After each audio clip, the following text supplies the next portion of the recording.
Magandang araw po sa inyong lahat. Ang kwentong inyong mapapakinggan ay tungkol sa binatang si Alfonso na mas piniling mamuhay sa syudad kesa sa sumunod sa yapak ng Lola Sabel niya bilang isang antingero.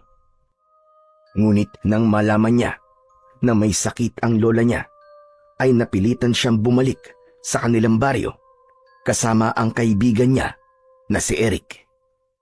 Hindi inasahan ni Alfonso na hindi lang ang pagkakaroon ng sakit ni Lola Sabel ang sasalubong sa kanya, kundi maging ang malaking problema sa kanilang baryo dahil sa pag-atake doon ng angkan ng mga balbal na pinamumunuan ni Salvador. Ang sitwasyon na nga ba ang magiging daan para yakapin ni Alfonso ng tuluyan ang kanyang pagiging antingero? Magagawa ba niyang iligtas ang kanilang baryo mula sa mga balbal o huli na ang lahat para sa kaligtasan nilang lahat? Ngunit bago po ang lahat, mga idol, huwag po nating kalimutang mag-subscribe at i-hit ang notification bell sa aking mga YouTube channel na The Voice Addict at Apong Isaac para sa mas marami pang makapigil hininga na kwentong aswang at katatakutan mula sa mundo ng kababalaghan. Umpisahan na po natin ang kwento. Oh, Alfonso! Nakauwi ka na pala. Mukhang pagod na pagod ka. Pumaldo ka ba sa pasyente mo ngayon? Kung makapasyente ka naman, ano bang akala mo sa akin, Eric, doktor? Di ba parang gano'n na rin ang ginagawa mo? Nang gagamot ka namang may sakit na para kang doktor. Yun nga lang, gamit ang mga anting-anting mo. Ano nangyari doon? Sa pamilyang pinuntahan mo? Naayos mo ba ang problema nila? Oo naman. Ako pa ba? Kailan pa ba ako sumablay sa mga humihingi ng tulong sa akin? Yun na nga, hindi ba yung buong pamilyang yun ay palaging nagkakasakit? Pagpasok ko pa lang dun sa bahay nila, naramdaman ko na kagad na may elementong kasama nilang nakatira sa bahay nila. Mga diwending pula. Kaya yun, gamit ang anting-anting ko, kinausap ko yung mga diwende. Aba, ang gusto ba naman ng mga hinayupak na mga diwende, umalis dun yung buong pamilya? Di ba mga siraulo? Anong ginawa mo? Pinaalis mo ba yung pamilya sa bahay nila? Aba, loko ka ba? Bakit sila ang aalis dun? Silang nakatira dun eh. Ang ginawa ko, pinalayas ko yung mga diwende. Tapos, nakabenta pa ako ng proteksyon sa bahay nila, kaya malaki-laki talaga ang kinita ko ngayon. May pang-ambag na ako sa renta natin sa apartment na to para sa susunod na buwan. Hindi kaya karmahin ka niyan, Alfonso? Bakit naman ako kakarmahin? Hindi ba binayaran ka nila sa pagpunta mo ron at pagpapagaling sa pamilya na yon? Hindi ba dapat kasama na sa bayad nila sa iyo yung proteksyon para hindi na bumalik yung mga diwende? Uy, hindi no. Hiwalay ang bayad sa anting-anting. Hindi ako charity para ibigay yun ng libre sa kanila. Saka, kailangan ko rin kumita ng pere. Hindi naman kasi sapat ang kinikita natin sa pabrika. Sa bagay, may punto ka naman. Akala ko kasi, kapag ganyang antingero, ay dapat mas lamang ang pagtulong kaysa sa kagustuhang kumita. Hindi ba mawawala ang kapangyarihan mo kapag mas inuna mo ang pera? Itong kakayahan ko namang ito ay itinurulan sa akin ng lola ko. Kaya hindi ito mawawala sa akin. Panigurado na ako ang unang mawawala kapag mas inuna ko ang pagtulong kaysa sa pera. Kasi ako ang mamamatay sa gutom. Teka, oo nga pala. Speaking of gutom, gutom na ako. Gusto mo ba sumama sa akin sa karinderya sa labas? Kumain tayo. Nagugutom na ako eh. Naku, wag na. Nagtitipid ako, tol eh. Magbubukas na lang ako ng sardinas. Ano ka ba, libre ko. Akong bahala sa'yo. Talaga? Kung ganun, sige ba? Sandali lang ha. Magpapalit lang ako ng damit. Tignan mo tong tao na to. Kapag libre, napakabilis. Natatawang napailing na lamang si Alfonso nang nagmamadaling nagtungo ang kaibigan niyang si Eric sa kanilang kwarto. Halos maglilimang taon na si Alfonso sa Maynila. pinili niyang umalis sa kanilang baryo upang makipagsapalaran sa syudad. Tutol ang Lola Sabel niya sa desisyon niyang yon dahil sayang daw ang pagtuturo nito sa kanya sa paggamit ng iba't ibang uri ng anting-anting. Gusto kasi ng lola ni Alfonso na siya ang pumalit dito bilang isang mahusay na antingero sa kanilang baryo. Ngunit para kay Alfonso ay hindi para sa kanya ang ganung kapalaran. Sa pagpunta ni Alfonso sa Maynila ay doon na niya nakilala ang naging kaibigan na si Eric. Ito ang nagpasok sa kanya sa pabrika kung saan sila parehas na nagtatrabaho. Pero dahil kulang para sa kanya ang kinikita niya roon, ay naisipan niyang gamitin sa pagkita ng pera ang kakayahan niya bilang isang antingero. Mabuti na lang at dinala niya ang ilan sa mga anting-anting ni Lola Sabel nang siya ay umalis sa baryo nila. Nagagamit niya ang mga yon sa panggagamot at pagpapalayas o pakikipag-usap sa iba't ibang klase ng elemento. Matapos namang makapagpalit ng damit si Eric, ay nagtungo na sila ni Alfonso sa isang karinderya na nasa tapat ng apartment kung saan sila umuupa. Umorder sila ng 3 magkakaibang ulam at 4 na order ng kanin. Salamat nga pala sa libre mo, Alfonso, ha. Sana palagi may magpapagamot sa'yo para palagi mo akong ililibre. Marami naman talagang gusto magpagamot sa akin eh. Kaya lang, hindi ko kagad sila napupuntahan dahil sa trabaho natin sa pabrika. Saka, sideline ko lang naman din tong pagiging antingero ko eh. Ang swerte mo nga kasi may kakayahan kang ganyan eh. Buti at tinuruan ka ng lola mo. Pero teka, Alfonso, matanong ko lang. Kailan ka ba huling umuwi sa probinsya nyo? Simula nang umalis ako doon, Eric, hindi pa ako ulit nakakauwi. Ayoko kasing umuwi ron at baka pigilan ako ni Lola Sabel na bumalik dito eh. Hindi ba nasabi ko na sa'yo na ayaw niya na magpunta ako rito sa Maynila kasi ang gusto niya, sumunod ako sa yapak niya. Para ka na rin namang sumusunod sa yapak niya, di ba? Kasi ginagamit mo ang pagiging antingero mo rito sa Maynila. Iba kasi ang gusto ni Lola Sabel eh. Gusto niya na ialay ko ang buhay ko sa pagtulong sa mga tao sa baryo namin. Alam mo yun, yung kapag merong may sakit ay kailangan gamutin nang hindi ako umaasa na babayaran ako. Kapag may aswang, kailangan kong harapin o kaya labanan. At wala rin akong bayad na makukuha dun, ha? Paano naman ako mabubuhay ng ganong setup, di ba? Isipin mo nga. Teka. Aswang? May aswang sa baryo nyo, tol? Nung bata pa ako meron. Pero ngayon, sa tingin ko wala na. Wow! Alam mo, gusto ko makakita ng aswang sa totoong buhay eh. Yung bang personal? Naniniwala kasi ako sa mga ganyang bagay, tol. Alam mo namang mahilig ako manood ng mga nakakatakot na pelikula, di ba? Eric, kung ako sa'yo, huwag mo nang pangarapin na makakita ka ng aswang sa totoong buhay. At baka habang buhay kang bangungutin. Bakit? Nakakita ka na ba ng aswang? Oo naman. Nung bata pa ako, may isang tiktik kasi na nambibiktima dun sa baryo namin. Tapos, si Lola ang nagtaboy dun sa aswang. Grabe, kahit bata pa ako ng panahong yun, ay tandang-tanda ko pa rin ang nakakatakot na itsura ng tiktik na yun. Grabe, tol. Para siyang halimaw na may mahabang dila at pakpak. Uy, ang astig! Kahit bangungutin ako gabi-gabi, ayos lang, tol. Basta makakita lang ako ng aswang sa personal. Once in a lifetime experience yun, no? Pero tol, ibig sabihin pala, ay halos 5 taon ka nang hindi umuwi sa inyo? Hindi mo ba namimiss ang lola mo, tol? Siyempre, namimiss din. Saka ang tatay ko. Namimiss ko rin, kahit madalas magkaaway kami nun. Pero saka na ako uuwi sa amin kapag mayaman na ako. Ang gusto ko kasi kapag umuwi ako ron, ay may sarili na akong sasakyan. Tapos, pagtitinginan ako ng lahat ng mga tao sa amin. Grabe, Sumobra ka naman yata sa yabang, tol. Kung meron ka namang ipagyayabang, di ipagyabang mo na, di ba? Sa bagay. Pero paano ka naman yayaman yan?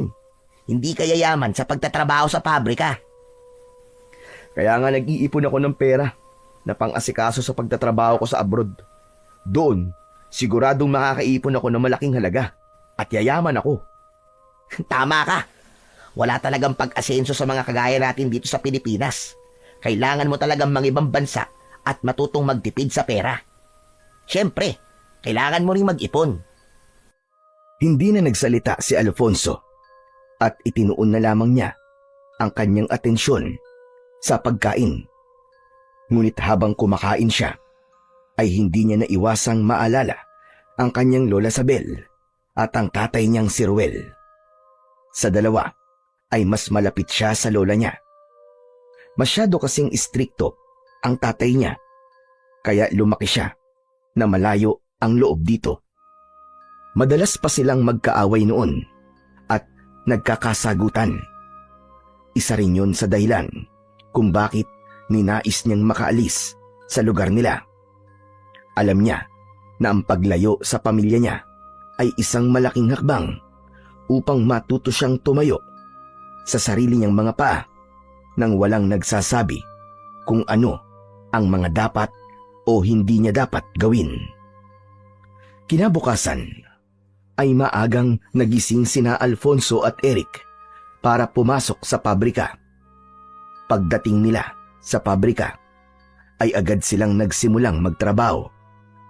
Magkaiba ng pwesto ang dalawa, kaya tuwing break time lamang sila nagkikita sa kantin.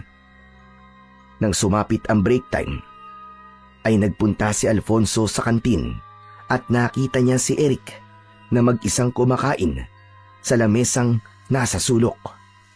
Napansin niya na tila hindi maganda ang timpla ng kanyang kaibigan. Matapos umorder ng pagkain, ay nilapitan ni Alfonso si Eric. Umupo siya sa harapan nito. Oh, ano nangyari? Bakit ang haba-haba ng uso mo kanina pa? Paano? Nakakabwisit. Yung supervisor natin na si Warren, palagi na lang akong pinag-iinitan. Kahit wala naman akong ginagawang mali, ay panay ang sigaw sa akin. Palibasa, hindi siya sinagot ng nililigawan niya dati kasi sa akin may gusto eh. Hanggang ngayon ay hindi pa rin makamove on na si Raulo. Pabayaan mo na lang si Sir Warren. Kilala mo naman yun eh. Medyo tumatanda na at napipressure na magkaroon ng asawa. Kaya palaging mainitin ang ulo. Hindi. Sa akin lang naman siya palaging galit eh. Masyado siyang namimersonal. Alam mo tol, sa totoo lang, matagal ko nang gustong mag-resign dito eh. Dahil sa Warren na yun. Ano bang akala niya? Hindi ako makakahanap ng ibang trabaho. Aba, ibahin niya ako. Hoy, wag mong gagawin yan ha. Paano na ako rito kapag nag-resign ka? Ikaw na nga lang ang kaibigan ko rito tapos mawawala ka pa. Pagtiisan mo na lang yung tao. Anong tiis-tiis? Ang tagal ko na kayang nagtitiis sa kanya. Habaan mo na lang ang pasensya mo, tol. Ubus na ka mo ang pasensya ko sa kanya. Power tripping ang ginagawa niya sa akin eh. Tol, tanong lang. Wala ka bang anting-anting o ritual na alam para bumait sa akin yung Warren na yon? Yung tipong kahit pa ako ay didilaan niya. Hoy, wag kang maingay. Baka mamaya may makarinig sa'yo eh. Baka isipin pa nila mangkukulam ako eh. Saka wala akong ganong kakayahan. Ang alam ko lang ay manggamot ng mga may sakit at magpalayas ng mga elemento. Basta. Magre-resign na talaga ako. Hindi ko na kayang kasamaan ng ugali ng Warren na yun. Siraulo siya. Napapangiting na pailing na lang si Alfonso sa huling sinabi ni Eric. Hindi niya sineryoso ang sinabi ng kaibigan na magre-resign na ito dahil alam niya na hindi ito pwedeng mawalan ng trabaho dahil buwan-buwan itong nagpapadala ng pera sa pamilya nito na nasa probinsya. Ngunit nagkamali si Alfonso sa akala na hindi seryoso si Eric sa sinabi nito na magre-resign na ito sa trabaho. Dahil ng sumunod na araw ay hindi na ito bumangon sa pagkakahiga. Hoy Eric, tumayo ka na dyan at mag-aasikaso pa tayo sa pagpasok sa trabaho. Hindi na, ayoko nang pumasok sa pabrika. Di ba sabi ko sa'yo magre-resign na ako? Ano? Aba, seryoso ka ba dyan? Seryoso ako, tol. Ayoko nang makita ang pagmumukha ng Warren na yon. At baka magdilim lang ang paningin ko kung ano pang magawa ko sa kanya. Ayoko maging kriminal nang dahil sa taong yon. Pambihira. Akala ko nagbibiro ka lang. Paano kung magre-resign ka? Paano ang pagpapadala mo ng pera sa pamilya mo? May ipon naman ako Yun na lang muna ang gagamitin ko sa pagpapadala at paghahanap ng panibagong trabaho. Anak ka talaga ng nanay mo. Di nawalan ako ng kaibigan sa pabrika. Hayaan mo na. Magkikita pa rin naman tayo dito sa apartment Kahit na. Iba pa rin kapag may kaibigan ka sa trabaho. Saka talagang ngayon ka na magre-resign. Di ahol na ang labas mo niyan. Wala kang makukuhang back pay. Sayang din yun, tol. Sus, magkano lang naman din na makukuha akong back pay. Ibigay na lang nila kay Warren at baka matuwa pa yung siraulong yun. Sige, ikaw ang bahala. Hindi na kita pipilitin na wag mag-resign kasi mukhang desidido ka ni. O siya, ikaw na munang bahala dito sa apartment at mag-aasikaso na ako pagpasok. Malungkot si Alfonso sa pagre-resign na ginawa ni Eric, kaya wala na siyang kaibigan sa trabaho. Pero alam niya na wala siyang magagawa para magbago pa ang desisyon ng kaibigan niya. Kahit paano ay naiintindihan niya ito dahil siya mismo ay saksi kapag sinisigawan at pinapahiya ito ng supervisor nila na si Warren. Tao lang din si Eric at kahit anong pagtitiis na gawin ito ay napupuno rin ito. Unang araw pa lang na pumasok si Alfonso sa trabaho na wala si Eric ay ramdam niya na kagad ang kawalan nito. Mag-isa siyang kumain sa kantin kaya wala siyang nakakakwentuhan. Sa pag-uwi naman niya ay wala rin siyang katabi sa shuttle bus. Kaya naman nang nakauwi na siya sa apartment at nakita niya si Eric na nanonood ng TV ay hindi niya napigilan ang mapangiti. Grabe, tol. Ang boring sa pabrika kapag wala ka. Ay, mapapanisan ako ng laway doon kasi wala akong kausap Ayos lang yan. Kapag tumagal masasanay ka rin naman. O kaya kung gusto mo, mag-resign ka na lang din katulad ko. Tapos maghanap tayo ng ibang kumpanya o pabrika para magkasama ulit tayo sa trabaho. Loko ka, hindi pwede. Ang hirap-hirap maghanap ng trabaho ngayon, no? Lalo na sa kagaya natin na hindi nakapagtapos ng kolehiyo. Magtitiis na lang muna ako. Tama ka rin naman siguro na masasanay din ako doon. Sa una lang talaga nakakapanibago. Ikaw ang bahala. Ako naman nagsasuggest lang. Ay, oo nga pala. May dumating kang sulat. Binuksan ni Eric ang drawer na malapit sa sofa. Isang sobre ang kinuha nito mula roon. Inabot nito yon kay Alfonso. Mukhang galing yan sa tatay mo Wala ba silang cellphone sa lugar nyo? At kailangan sulat pa talaga ang ipadala niya sa'yo? Alam mo tol, kahit bilang ko pa sila ng cellphone, wala din silbi kasi walang signal sa baryo namin. Teka, bakit nakabukas na yata to? Pinapauwi ka ng tatay mo kasi may sakit ang lola mo, tol. Bigla na lang daw nang hina Anak ng, ibig sabihin binuksan mo na to at binasa mo? Na-curious lang kasi ako kung ano nakasulat dyan, tol. Saka sasabihin mo rin naman sa akin kung ano nakalagay dyan Kaya para hindi ka na mahirapan na magkwento sa akin, binasa ko na. Hindi mo ba alam na bawal magbasa ng sulat ng may sulat, ha? Sorry na. Sige na, basahin mo na yan para malaman mo na totoo ang sinabi ko sa'yo. Napailing na lamang si Alfonso. Inilabas niya mula sa sobre ang isang sulat at sinimulan niya yung basahin. Mula nga sa tatay niya ang sulat at nakalagay doon na may sakit ang lola niya. Ayaw na raw nitong magpadala sa ospital dahil palagi nitong sinasabi na handa na raw itong mawala. At ang tanging gusto nitong mangyari bago ito mamatay ay ang makita sa huling pagkakataon si Alfonso. Hindi na malayan ni Alfonso na sunod-sunod na pala ang pagpatak ng luha niya hanggang sa matapos niyang basahin ang sulat. O ano, tol? Ano ngayon ang plano mo? Tignan mo ang date dyan sa sulat. Lagpas 1 week na simula nang ipadala yan at ngayon lang nakarating dito. Uuwi na muna ako sa amin, Eric. Kailangan makita ko ang lola Sabel ko ng buhay pa siya. Hindi ako sigurado kung totoo ba to o sinabi lang to ni tatay para umuwi ako. Pero gusto kong makasiguro. Tama yung desisyon mo, tol. Saka panahon na rin para bumisita ka man lang sa pamilya mo. Simula kasi nang pumunta ka rito sa Maynila, ay hindi ka na umuwi sa inyo, di ba? Tumango si Alfonso at pinunasan niya ang kanyang luha gamit ang sarili niyang palad. Doon niya naramdaman kung gaano niya nakamis ang kanyang pamilya, lalo na ang lola Sabel niya. Napagtanto niya na panahon na talaga para umuwi siya sa kanilang baryo bago pa mahuli ang lahat. Hindi na nagsayang ng panahon si Alfonso at inasikaso na kagad niya ang lahat para makapag-leave siya ng 2 linggo sa trabaho.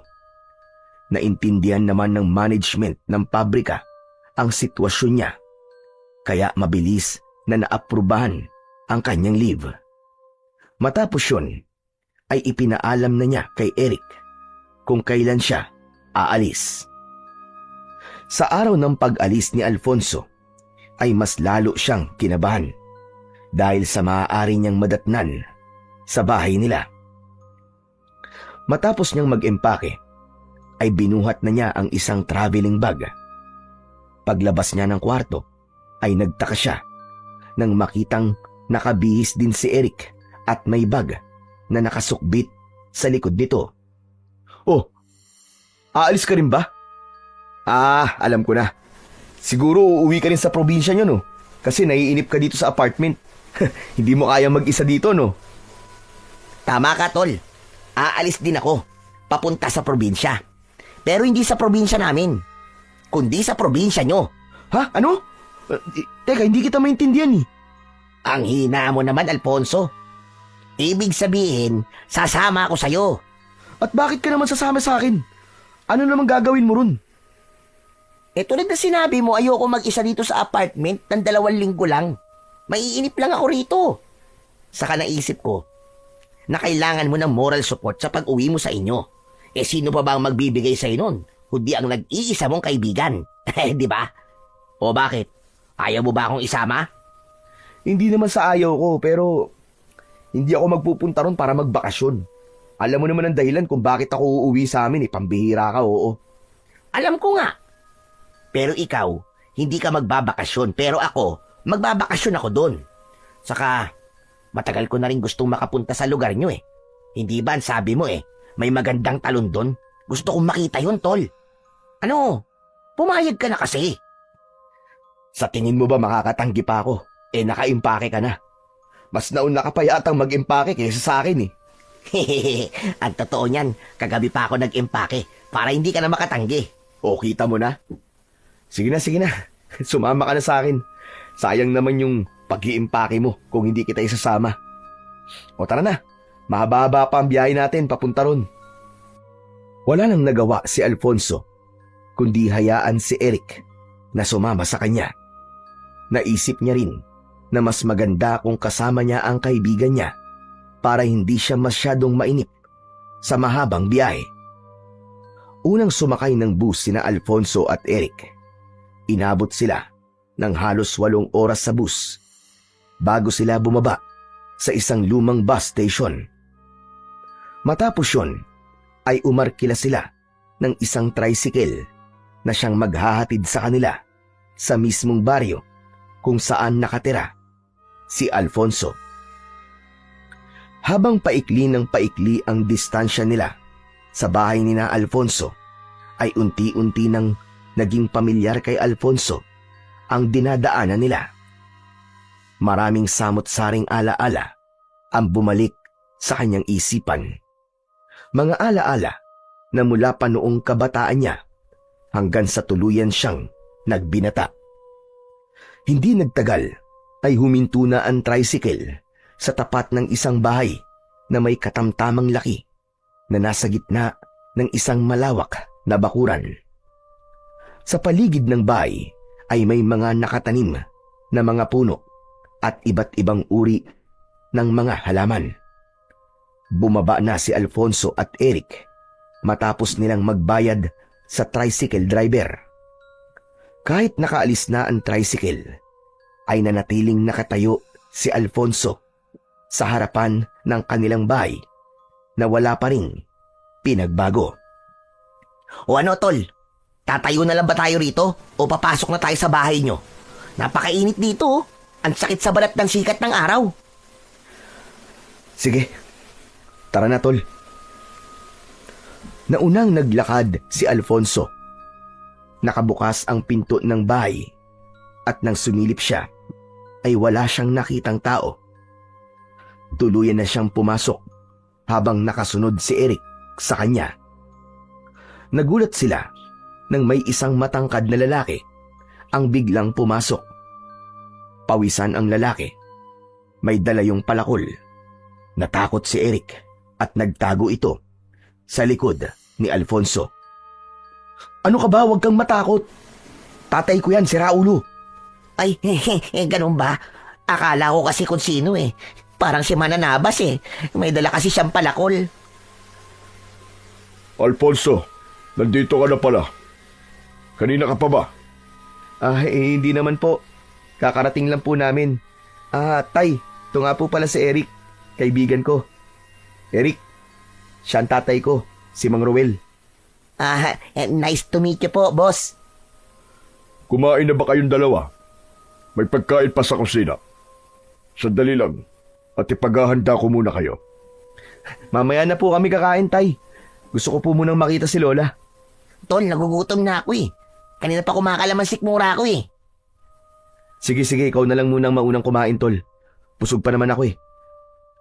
Kung gano'n na ipaghahain ko ang kaibigan mo ng pagkain. Si nanay nasa kwarto niya. Alam ko natutulog siya sa oras na to. Pero pwede mo naman siyang silipin. Sige po, Tay. Pupuntahan ko po muna si Lola. Ibinaba ni Alfonso ang kanyang bag sa upuan na nasa sala. Dumiretso siya sa tapat ng nakasaradong pinto. Huminga siya ng malalim bago niya yung binuksan. Bahagya siyang naluwa nang makita niya si Lola Sabel na natutulog sa papag. Napakalayo na ng itsura nito nung huli niya itong makita. Malaki ang ipinayat ni Lola Sabel at mas dumami ang puting buhok nito. Pumasok na si Alfonso sa naturang silid at maingat niyang isinara ang pinto. Humakbang siya palapit kay Lola Sabel at umupo siya sa gilid ng papag habang hindi niya inaalis ang tingin sa muka ng matanda. Hinawakan niya ang isang kamay ni Lola Sabel at doon na tuluyang nalaglag ang mga luha ni Alfonso. Sorry po kung ngayon ko lang po kayo pinuntahan, Lola. Alam niyo naman po siguro kung ano ang dahilan ko. Sorry po kung hindi ko po naisip na tumatanda na po pala kayo. Nagising si Lola Sabel at hindi ito makapaniwala nang nakita nito ang apo na si Alfonso. Namilog ang mga mata ng matanda. Diyos ka pa. Totoo ba ito? Nananaginip lamang ako. Ikaw ba talaga yan? Apo, Alfonso. Opo, Lola. Totoo po ako. Nandito na po ulit ako, Lola. Nagliwanag ang muka ni Lola Sabel. Pilit itong bumangon at niyakap si Alfonso. Salamat sa Diyos. At inabutan mo pa ako ng buhay pa. Sobrang miss na kita. Kung alam mo lang, gabi-gabi akong nagdarasal sa Panginoon na sana ay umuwi ka na rito sa atin. Miss na miss ko na rin po kayo, Lola. Pero wag mo na po kayo magsalita ng ganyan. Sigurado po ako na matagal pa po ang buhay niyo. Hindi po ba sabi niyo po sa akin dati ay gusto niyo pang mag-alaga ng mga magiging apo niyo po sa akin? Sinabi ko nga yan. Pero mukhang hindi na yung mangyayari. Maliban na lang. Kung mag-aasawa ka na ngayon at bubuntisin mo na kagad. Lola naman eh. Hindi pa rin kayo nagbabago, palabiro pa rin kayo eh. Bakit ka nga pala narito? Sinulatan po kasi ako ni Tatay Lola at sinabi niya po sa akin ang kalagayan niyo. Hindi na po ako nag-isip at nag-leave na po ako kagad sa trabaho ko para mabisita po kayo, Lola. Ay, nako. Ito talaga si Roel. Sinabi ko na sa kanya na huwag na sabihin sa'yo at mag-aalala ka lang. Mas mabuti nga po na nalaman ko, Lola eh. Eh, Lola, ano po bang nangyari sa inyo? Sa totoo lang, ay hindi ko alam pero sigurado ako na marami na akong kung anong sakit sa aking katawan. Alam mo na, dulot ng sobrang katandaan, kaya hindi na ako nagtataka. Lola, totoo po ba na ayaw niyo po magpadala sa ospital? Oo, apo. Ayoko sa ospital. Pakiramdam ko ay mas lalong mapapadali ang buhay ko roon. Pero Lola, mas maganda po doon kung matitignan po kayo ng mga doktor. Para malaman po natin kung ano po ba talaga ang sakit nyo at kung ano pong gamutan ang kailangan gawin sa inyo, Lola. Kung iniisip nyo naman po ang pambayad ay wag po kayo mag-alala kasi meron po akong health card. Nako, hindi mo na ako kailangan dalhin sa ospital, apo. Matanda na ako. Kontento na ako sa mga nagawa ko sa aking buhay. Tanggap ko ng malapit na akong mamatay. Isa pa, masaya na ako na nakita kita bago ko mawala. Hindi mo alam kung gaano ko kasaya ngayon, apo. Habang nakatingin si Alfonso kay Lola Sabel, ay walang tigil ang pag-agos ng mga luha niya. Naalala niya kung paano siya protektahan ni Lola Sabel noong bata pa siya kapag papaluin siya ng tatay niya. Humaharang ito at sinasabi nito kay Ruel na hindi siya nito maaaring saktan dahil aawayin ng lola niya ang tatay niya. Hindi rin niya makakalimutan ang palihim na pagbibigay ng pera ni Lola Sabel sa kanya nung nag-aaral pa siya. Lahat ng yun ay napakalinaw pa rin sa alaala ni Alfonso at hindi niya makakalimutan ang mga yon habang siya ay nabubuhay. Matapos makipag-usap ni Alfonso kay Lola Sabel, ay nagpahinga na muna sila ni Eric sa kwarto niya. Dahil sa pagod sa napakahabang biyahe, ay agad na nakatulog ang magkaibigan at madilim na nang sila ay nagising. Naunang lumabas si Alfonso sa kwarto at naabutan niya ang tatay niyang si Mang Ruel na naghahanda na ng hapunan. Mabuti't nagising ka na. Sakto natapos na ako magluto. Si Eric pala gising na rin ba?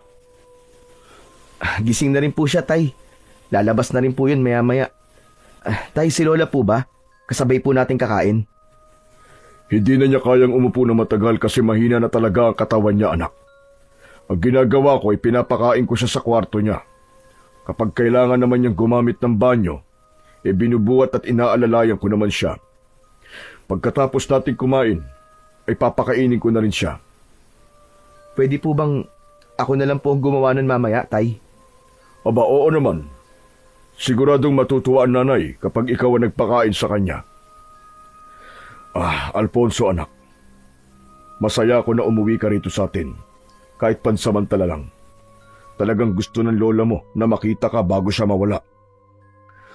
Nang malaman ko po ang nangyari kay Lola, ay hindi na po ako nagdalawang isip na umuwi, Tay. Patawarin niyo rin po ako kung simula po nang umalis ako dito, ay ngayon lang po ako nagpakita sa inyo. Ako ang dapat na humingi ng tawad sa iyo, anak. Alam ko na ang pagiging mahigpit ko sa iyo ay ang isa sa mga dahilan kung bakit ginusto mong umalis dito Sana naman mapatawad mo na ako. Hindi napigilan ni Alfonso ang pagngiti sa sinabi ni Mang Ruel dahil hindi niya inasahan na sasabihin nito yun sa kanya. Kilala niya kasi ang tatay niya na mataas ang pride at wala sa ugali nito ang humingi ng tawad. Kalimutan na lang po natin tay ang hindi magagandang nangyari nun. Ang bigyan po natin ng focus ngayon ay si Lola. Pero tay, hindi po ba talaga natin mapipilit si Lola na magpatingin po sa doktor? Yan nga ang pinoproblema ko sa lola mo Ilang beses ko na siyang pinilit na dalhin sa ospital. Pero wala, matigas siyang tumatanggi. Sinasabi niya na ayaw niyang bawian ng buhay sa ospital. Ang gusto niya ay dito na lang siya bawian ng buhay sa bahay natin. Sa tingin ko po kasi, makakabuti po para sa kanya ang matignan ng mga doktor. Ay nako, ewan ko ba kay nanay? Kung kailan tumanda, ay saka naging matigas ang ulo. Pero iniintindi ko na lang siya at binibigay ko kung ano ang gusto niya. Dahil sa totoo lang matanda na talaga siya. Hindi man magandang pakinggan pero alam kong sandali na lang natin siyang makakasama. Tay, maiba tayo. Kumusta naman po dito sa lugar natin? Ayun, wala pa rin pagbabago. Pero may hindi magandang nangyayari ngayon dito, anak. Ha? Ano po yun, tay? Natatandaan mo naman siguro ang angkan ni Salvador, hindi ba? Opo, yung angkan po ng mga balbal na pinaalis po dito ni Lola Sabel dati. Sa pagkakatanda ko po bata pa po ako nung naging problema nating lahat ang angkan na yon. Yun na nga, bumalik sila rito para muling magasik ng lagim. Ilang buwan nang may mga nawawalang bangkay sa sementeryo. Ang matindi pa nito, mismong ang mga balbalan sumasalakay at pumapatay ng mga tao dito sa ating baryo at sa iba pang lugar. At kapag nailibing na mga pinatay nila, sa kanila hinuhukay at kinakain. Diyos ko, siguro nalaman nila na hindi na kaya makipaglaban ni Lola Sabel. Kaya nandito na naman sila. Yan nga din ang hinala ng ilan. Nakakatakot dahil wala naglalakas ng loob para labanan ng mga balbal na yun. Si nanay lang kasi may kayang harapin sila Pero sa kondisyon niya ngayon, wala na. Hindi niya na kayang gawin yun. Naputol ang pag-uusap ni na Alfonso at Mang Ruel nang lumabas na si Eric sa kwarto. Inaya na nila itong kumain at hindi nagtagal ay magkakasabay na silang kumain ng hapunan. Habang kumakain ay hindi maiwasan ni Alfonso ang mag-alala. Inisip niya ang angkan ng mga balbal na umaatake sa baryo nila. Kahit bata pa siya ng huling beses na umatake ang mga yon, ay naaalala pa rin niya ang takot ng mga tao ng panahong yon. Kahit mga bangkay o patay sa sementeryo ay kinakain ng mga balbal at hindi pa rin ligtas ang mga buhay na tao sa mga yon. Dahil kapag wala nang nakuwang bangkay ang mga balbal, ay umaatake naman yon sa kanila. Hindi akalain ni Alfonso na ang problemang matagal nang naresolba ni Lola Sabel ay magbabalik sa kanilang baryo. Matapos nilang maghapunan, ay kumuha si Alfonso ng pagkain para kay Lola Sabel. Pumasok siya sa kwarto ng matanda.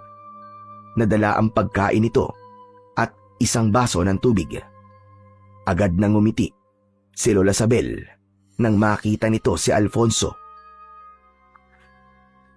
Lola Sabel, ako po muna magpapakain sa inyo Naaalala niyo po ba nung bata pa po ako? Kayo po nagsusubo sa akin ng pagkain. Pero ngayon, ako naman po ang gagawa nun sa inyo. Naaalala ko gayon, Apo. Tapos, pahirapan ka pang pakainin kapag gulay ang ulam. Lalo na kapag ginisang ampalaya ang ulam natin. Naku po, Diyos ko. Talaga nga, nagkakapaluan pa tayong dalawa. Pero ngayon po, kumakain na po ako ng gulay, Lola. Natuto po ako sa inyo. Mabuti naman kung ganon. para lumakas ka at humaba din ang iyong buhay kagaya ko. Sinimulan ng pakainin ni Alfonso ang kanyang lola Sabel. Naging maingat siya sa pagsubo rito ng pagkain. Paunti-unti lang ang kanyang ginawa upang hindi ito mabulunan o masamid. Pinigilan niya ang mapaluwa dahil baka maiyak din si Lola Sabel.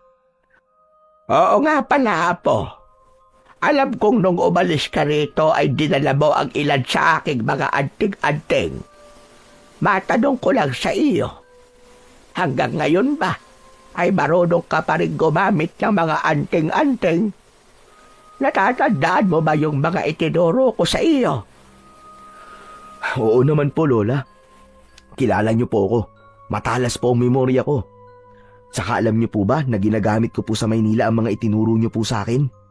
Gamit po yung mga anting-anting niyo ay nanggagamot po ako dun. Saka kapag meron pong ginagambala ng kung anumang elemento, ay sa akin po sila nagpapatulong. Dahil po ron kahit papano po, nadadagdagan po ang perang kinikita ko. Mabuti naman. Natuwa ako sa sinabi mong yan, Apo. Masaya ako malaman na hindi mo isilantabi ang mga itinuro ko sa iyo. Hanggang ngayon pala ay nasa iyo pa rin ang pagiging antingero mo, Apo. Hindi na po yun mawawala sa akin, Lola Sabel. Yun po ang pamana niyo sa akin na habang buhay ko pong dadalin at magpapasalamat po ko kasi itinuro niyo po sa akin ang mga kaalaman niyo. Pero, Apo, kailangan ng baryong ito ang kagaya mo. Lola, hindi po ba sinabi ko na po sa inyo bago ako umalis noon na ayoko pong maging kagaya nyo? Hindi naman po sa minamaliit ko po ang inyong ginagawa. Pero alam ko po na iba po ang landas sa tatahakin ko. Gusto ko pong magkaroon ng isang normal na trabaho. Naiintindihan kita. Sa tagal mong nawala rito, ay tinanggap kong hindi ka magiging kagaya ko. Ang ibig ko sabihin ay kailangan ka ngayon ng ating baryo. Sumasalakay na naman dito sila Salvador. Yun nga po Nasabi nga po sa akin ni tatay ang bagay na yan. Apo, sa iyo ko lang itinuro ang lahat ng aking nalalaman. Ikaw lang ang tanging may alam kung paano gagamitin ang lahat ng aking mga anting-anting. At totoo dyan, itinuro ko sa iyo ang aking mga nalalaman dahil may pakiramdam ako na darating ang ganitong problema sa ating baryo. Kailangan ka namin, Alfonso. Ikaw lang ang may kakayahang humarap sa mga balbal. Pero, Lola, wala po akong karanasan sa pakikipaglaban sa mga ganong uri ng aswang Ngunit may kaalaman ka sa paggamit ng anting-anting. Gamitin mo ang kaalamang yon para matapos na ang problema sa baryong ito.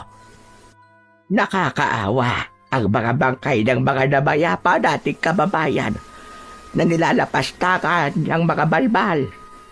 Gusto mo bang kapag ako naman ang namatay, ay kakainin din ng mga balbal ang aking katawan? Aba, hindi po.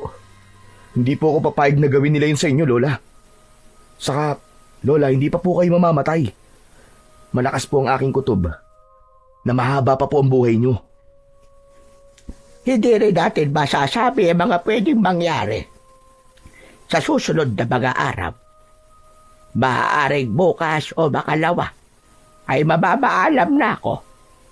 Kaya wala akong ibang hiling kundi ang harapin mo at ubusin mo ang angkan ng mga balbal. Hindi lang para sa ating pamilya, Apo, kundi para sa ating baryo. Nakikiusap ako sa iyo, Apo. Iligtas mo kaming lahat. Pag-iisipan ko po ang gusto niyong gawin ko, Lola. Sa ngayon po, hindi ko pa po kayang magdesisyon tungkol po sa bagay na yan. Pasensya na po kayo. Pakinggan mo ang sinasabi nito, Apo. ang sinasabi ng puso mo. At yan ang sundin mo. Hindi ka magkakamali. Maniwala ka sa akin. Matamis na ngumiti si Lola Sabel kay Alfonso. Gumanti naman siya ng ngiti sa matanda at tinapos na niya ang pagpapakain dito. Pagkatapos kumain ni Lola Sabel, ay pinainom naman ito ng gamot ni Mang Ruel. Habang si Alfonso ay lumabas ng bahay, tumayo siya sa tabi ng puno at doon siya nanigarilyo. Nakakailang buga pa lang siya nang lumapit sa kanya ang kaibigang si Eric. Uy, parang ang tagal na nung huling beses kitang nakitang nagyosi ah. Saka, alam ko kapag naninigarilyo ka, ay kinakabahan ka o tensyonado ka. Teka, may problema ka ba, tol? Meron, Rick. Masaya naman ako na nakita ko ulit si Lola at si Tatay. Pero parang nagsisisi na ako na umuwi pa ako rito, tol. Aba, bakit naman? Dahil ba ron sa angkan ng mga balbal? Teka, paano mo nalaman ng tungkol dyan? Hehehe, narinig ko yung pinag-uusapan nyo kanina ng tatay mo eh. Ang lakas kasi ng boses nyo kaya hanggang sa kwarto mo ay dinig na dinig ko. Ano ba yung balbal na yun? Kau talaga napakachismoso mo. Pero sige, sabihin ko sa'yo. Isa silang uri ng aswang na kumakain ng bangkay ng mga tao. Minsan sa sementeryo sila kumukuha kapag gutom na gutom sila. Pero mas gusto nila yung katawan ng isang tao na pinaglalamayan pa lamang. May kakayahan silang kunin ng bangkay ng pinaglalamayan tapos yung nasa kabaong ay pinapalitan nila ng katawan ng saging. Pero ang tingin ng mga tao sa katawan ng saging ay katawan pa rin ng taong namatay. Dito sa amin, pinaniniwalaan na kapag naghihinala ka na pinalitan ng balbal ng katawan ng saging, ang bangkay ay kailangan sabuyan mo agad ng asin ng bangkay para bumalik yon sa pagiging katawan ng puno ng saging. Wow! May pagka-magician pala yung mga balbal na yan, ano? Kaya nilang linlangin ng mata nating mga tao.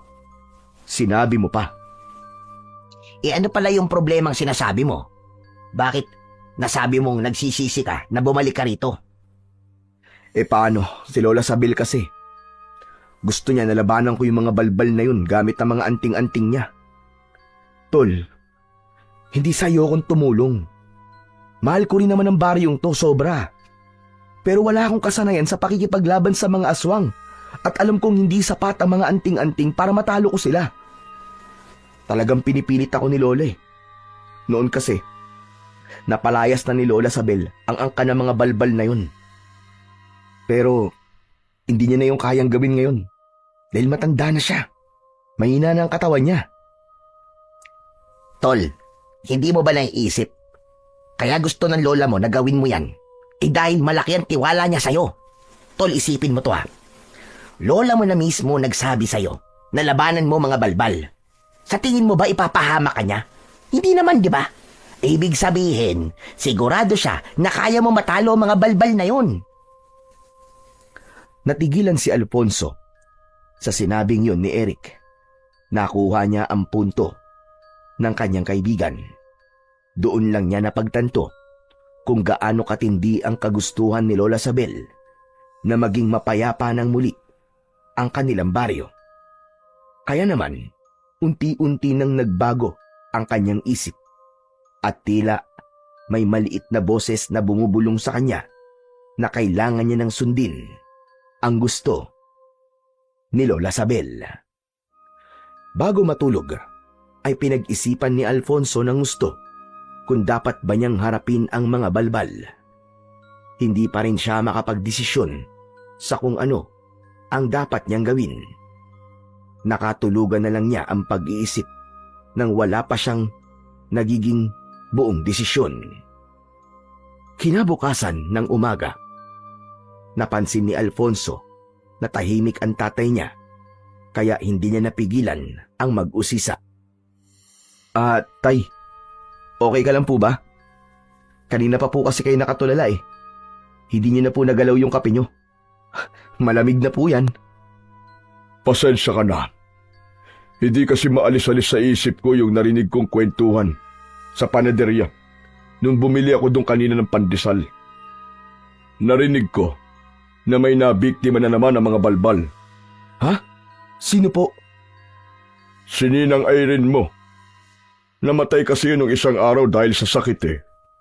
Ayon sa mga taong nagkikwentuhan sa panaderya, ay pinalitan ng balbal ang katawan ng ninang mo habang nakaburol. Naisipan kasi nilang sabuyan ng asin yung katawan ng ninang mo na nasa kabaong. Tapos, ayun, biglang naging katawan ng puro na saging. Hala, Diyos ko, totoo nga ang sinabi mo sa akin tungkol dun sa mga balbal, tol. Diyos ko, kinikilabutan naman ako. Hindi kaya dapat mo na sundin ang sinabi sa'yo ni Lola Sabel, tol? Ano sabi sa'yo ng lola mo, Alfonso? Hindi ko pa yata yan alam. Tay, gusto po kasi ni Lola na harapin at labanan ko po yung mga balbal na nandito sa ating baryo ngayon. Ang sabi po niya, ako lang daw po may kakayahan na gawin yun. Kung ayaw mo, ay huwag mong pilitin ang sarili mo. Mahirap gawin ang isang bagay kung hindi ito bukal sa iyong kalooban. Dahil paniguradong hindi ka magtatagumpay sa kung ano ang gagawin mo. Naiintindihan ko kung hindi mo gagawin ang gusto ng lola mo. Dahil hindi ka naman niya sinanay para makipaglaban sa mga aswang, hindi ba? Hindi pa naman po ako tuluyan tumatanggi sa request po ni Lola Sabel sa akin. Hanggang ngayon po tay, pinag-iisipan ko pa rin kung ano po ang magiging desisyon ko. Nako, Mang Roel, ang sabi ko nga po dyan sa anak nyo ay pumayag na po siya. Hindi naman po kasi yun sasabihin sa kanya ni Lola Sabel kung alam po ni Lola Sabel na hindi kaya ni Alfonso na labanan ng mga balbal, hindi po ba? Tama ka naman sa sinabi mo, Eric. Pero na kay Alfonso pa rin ang huling desisyon. At kung anong magiging desisyon mo, Alfonso, ay igagalang ko at susuportahan ko. Maraming salamat po, tay. Huwag po kayo mag-alala kasi pinag-iisipan ko pong mabuti ang bagay na yan. Nang sandaling yon, ay si Alfonso naman ang biglang tumahimik. Patuloy pa rin niyang pinag-iisipan kung kaya ba talaga niyang harapin ang mga balbal na nanggugulo sa kanilang baryo. Matapos mag-almusal, ay nagdesisyon si Alfonso na magpunta sa bahay ng kanyang ninang Irene. Sa lahat ng ninang niya, ay ito ang pinakamalapit sa kanya. Nung bata pa siya, walang Paskong lumipas na hindi siya nito binigyan ng regalo, kaya masakit din para sa kanya ang pagpanaw nito. Malapit na siya sa bahay ng ninang niya nang may tumapik sa balikat niya. Nagulat si Alfonso at ang unang pumasok sa utak niya ay ang ipagtanggol ang kanyang sarili. Mabilis niyang hinawakan ang kamay na nakapatong sa balikat niya. Humarap siya at pinilipit niya ang braso ng taong yun. Nagulat siya nang malaman na si Eric lang pala yun. Agad naman niya itong pinakawalan. Aray ko, tol! Ako to, ano ba? Bakit mo naman pinilipit ang braso ko? Pabihira ka, oh. Ay sorry, akala ko kasi kung sino kay. Bakit kasi hindi ka man lang bumubusina? Kanina pa kasi kita sinusundan. Pero akala ko ba wala kang alam sa pakikipaglaban sa aswang. Abay, sa ginawa mo sa akin, parang meron Para kasi jacket yan Bakit aswang ka ba? Siyempre, iba na kapag aswang mismo ang kaharap ko, no? Saka, basic na self-defense lang naman yung ginawa ko sa'yo. Kahit na, malay mo, magamit mo yung kaalaman mo sa self-defense sa pakikipaglaban sa mga balbal, di ba? Tol, para sa kaalaman mo, hindi pa ako nakakapagdesisyon sa bagay na yan. Saka bakit mo ba ako sinusundan Akala ko ba pupunta ka dun sa talon? Oo nga. Ikaw nga sana ang aayain ko ron Malay ko ba kung paano pumunta sa talon na yun? Nahihiya naman ako magpasama sa tatay mo kasi may ginagawa siya. Lalong hindi naman pwede kay Lola Sabel. Di ba? Pwede ka naman magpasama kay Lola Sabel Pero, bubuhatin mo nga lang siya. Si Raulo, kapag ginawa ko yun, baka magkadibilupan kami ng lola mo. Gusto mo bang maging lolo mo ko? Ikaw talaga puro kakalokohan. Pinapatawa lang kita, Alfonso. Kahapon ka pa kasi sobrang seryoso Pero, saan ka nga ba talaga pupunta ngayon? Sa bahay ng ninang Irene ko. Yung nabiktima ba ng balbal? Oo, gusto ko malaman kung ano ang nangyayari ron eh. Samahan na kita. Tapos, samahan mo ko sa talon mamaya. Okay ba yon? Oo na. Tara na para makauwi tayo kagad. Naglakad na sina Alfonso at Eric. Hindi nagtagal ay nakarating na sila sa bahay ng kanyang ninang. Sumalubong sa kanya ang batang lalaki na anak ni Irene. Umiiyak yun. Nakita rin ni na Alfonso ang katawan ng saging na nasa tabi ng kabaong na wala ng laman. Awang-awa si Alfonso sa anak ng kanyang ninang Irene. Nakikiramay ako sa iyo, Totoy. Kuya Alfonso, si nanay, kinuha po ng mga balbal ang katawan ni nanay. Tapos, pinalitan po nila ng puno ng saging. Ikinalulungkot ko nangyari sa nanay mo, Totoy. Kuya, kaya ka pa bumalik dito ay dahil lalabanan mo yung mga balbal na yun? Ang sabi po kasi ni Lola Sabel, huwag po kami mag-alala kasi kapag bumalik ka na rito, ay may lalaban na po sa mga balbal. Hindi kagad nakapagsalita si Alfonso dahil hindi niya inasahan na sinabi yon ni Lola Sabel. Sigurado siya na hindi lang nito yon kay Totoy sinabi, kundi sa ibang mga tao sa kanilang baryo. Naisip niya na baka iniisip ng mga tao roon na kaya siya nasa baryo nila ay para makipaglaban nga sa mga balbal. Tol, tinatanong ka ng bata oh. Totoy, ano kasi? Kuya, tulungan mo naman kami oh. Ibalik mo ang katawan dito ni nanay sa amin. Hindi po namin kayang ilibing ang puno ng saging na yun. Kasi alam po namin hindi yun si nanay. Si tatay po kasi hindi na po makausap. Nakatulala lang po siya.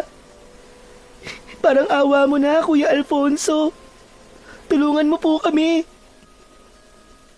Lumambot ang puso ni Alfonso sa sinabing yun ni Totoy.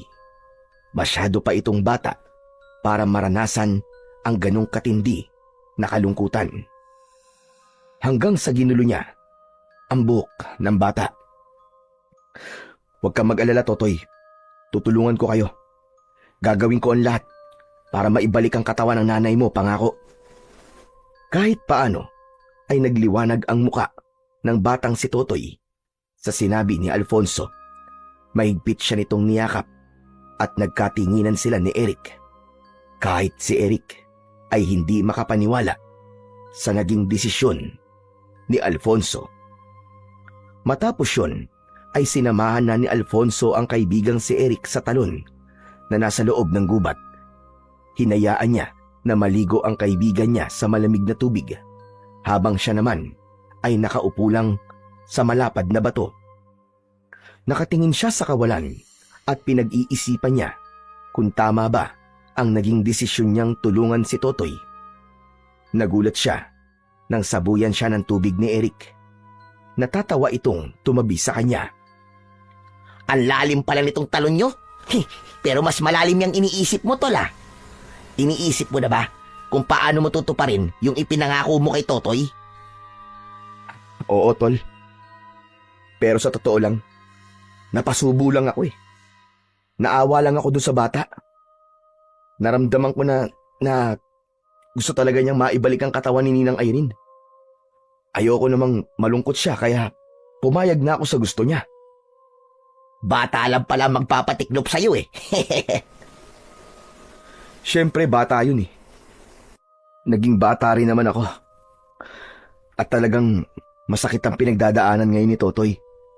Sa bagay, kahit ako, masasaktan kapag namatayan ako ng nanay. Tapos, kinuha pa ng balbal ang katawan niya. Ano ang plano mo ngayon? Paano mo babawiin sa mga balbal yung katawan ng ninang mo? Kung kagabi kinuha ng mga balbal ang katawan ni Ninang Irene, kailangan ko ng kumilos ngayon din. Kung patatagalin ko pa, ay baka kung ano nang gawin ng mga balbal na yon sa katawan ng ninang ko. Biglang tumayo si Alfonso at malalaki ang mga akbang na naglakad siya palabas ng gubat. Hinabol siya ni Eric na nagtataka sa biglang pag-alis ni Alfonso. Hoy! Grabe ka naman, Tol. Talagang iiwanan mo ako ron. Pambihira ka, oo. Hindi mo ba narinig ang sinabi ko? Kailangan ko ng kumilos kagad. Pagkarating ni Alfonso sa bahay nila, ay pumasok siya sa kwarto ni Lola Sabel. Natutulog ang matanda, kaya hindi niya na yon ginising. Binuksan niya ang isang aparador at kinuha niya mula roon ang isang kahon na gawa sa kahoy. Sa pagbukas niya ng kahon, ay tumambad sa kanya ang isang anting-anting.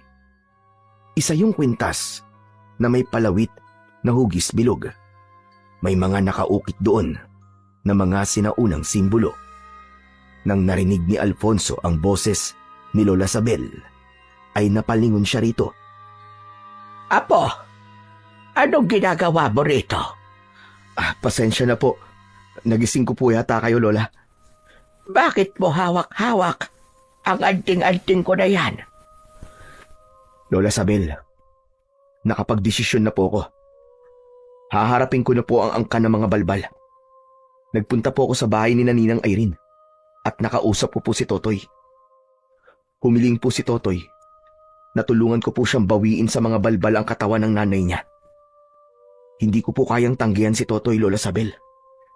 Naaawa po ako sa kanya.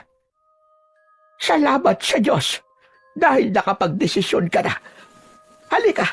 Halika rito. Lumapit ka sa akin, Apo. Sinunod ni Alfonso ang sinabi sa kanya ni Lola Sabel. Nang nasa tabi na siya ng matanda, ay kinuha nito sa kanya ang anting-anting at tinignan nito yon. Talagang alam mo kung para saan ang anting-anting na ito. Kaya ito ang kinuha mo. Napaka-importante sa akin ng bagay na ito, Alfonso. Ito ang isinusuot ko para magkaroon ako ng proteksyon sa lahat ng uri ng aswang. Kapag suot ko ito, ay nagkakaroon ako ng kakaibang lakas at tapang. Pero dahil matanda na ako at mahina, ay hindi na masyadong gumagana sa akin ang kapangyarihan nito. Kaya naisip ko na nararapat na magkaroon na ito ng bagong tagapangalaga. At ikaw yon, Apo. Pero Lola, wala po akong balak na kunin sa inyo ang anting-anting na yan. Kasi alam ko po kung gaano po yan kahalaga sa inyo. Hihiramin ko lang po yan, Lola Sabel. Hindi mo na ito kailangang hiramin. Dahil ipinagkakatiwala ko na ito sa iyo simula sa araw na ito. Walang ibang pwedeng magmana nito kundi ikaw lamang. Noon pa man ay nakatakda ng ikaw ang susunod na magmamay-ari nito. Pero Lola, bakit? Nagdududa ka ba sa kakayahan mo bilang isang antikero? Iniisip mo ba na hindi mo kaya ang kapangyarihan ng anting-anting na ito?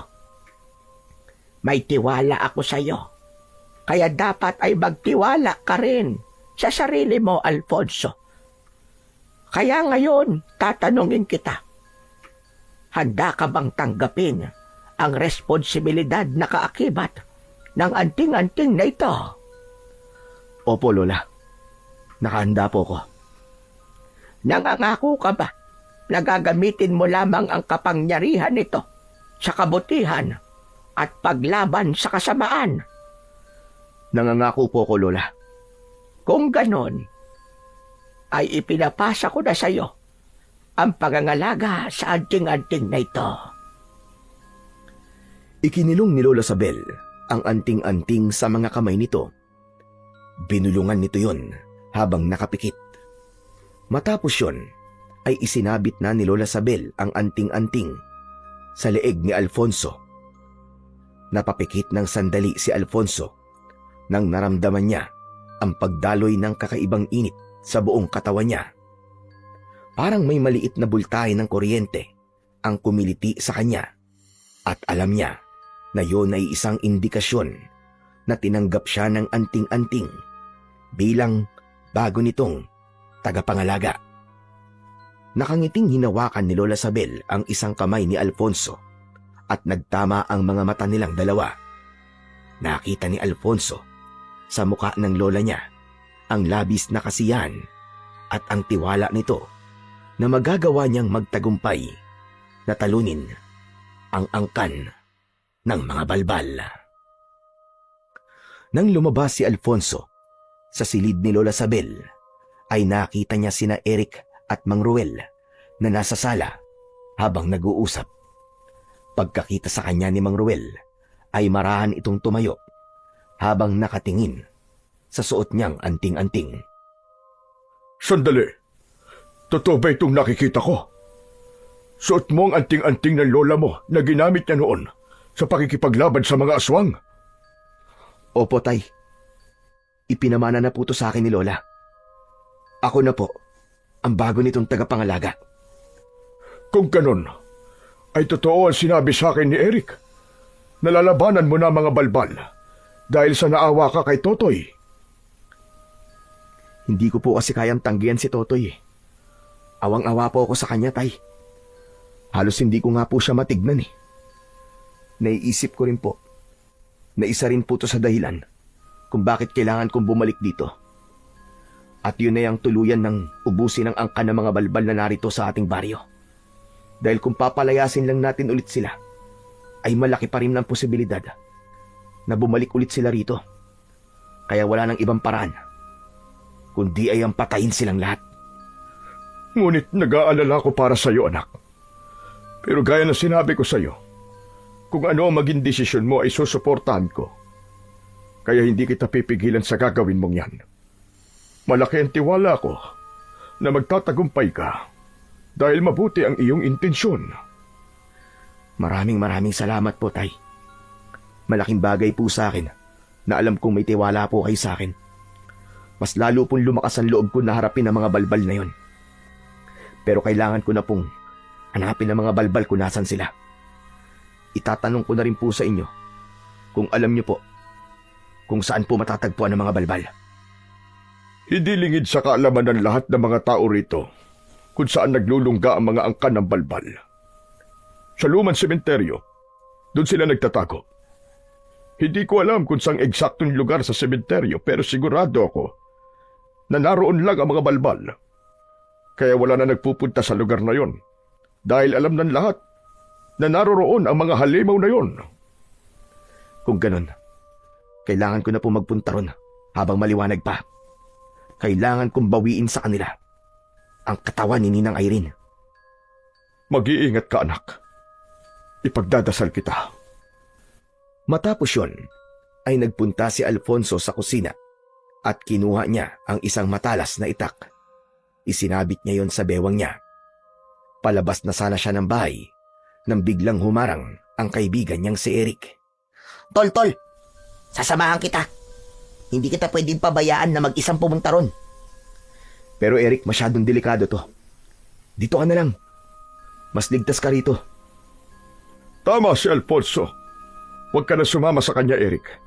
Bago sa'yo mga ganitong bagay, isa pa, bisita ka namin at hindi namin pwedeng hayaan na may masamang mangyari sa iyo. Pero Tol, Huwag ka mag-alala, Tol. Kaya ko to na mag-isa. Hindi masyadong malakas na uri ang aswang ng mga balbal. Tsaka sa suot ko na anting-anting ni Lola Sabel, sigurado ako na mapapatay ko sila kahit wala akong kasama. okay, sige. Dito na lang ako. Sasamahan ko na lang si Mang Roel na magdasal.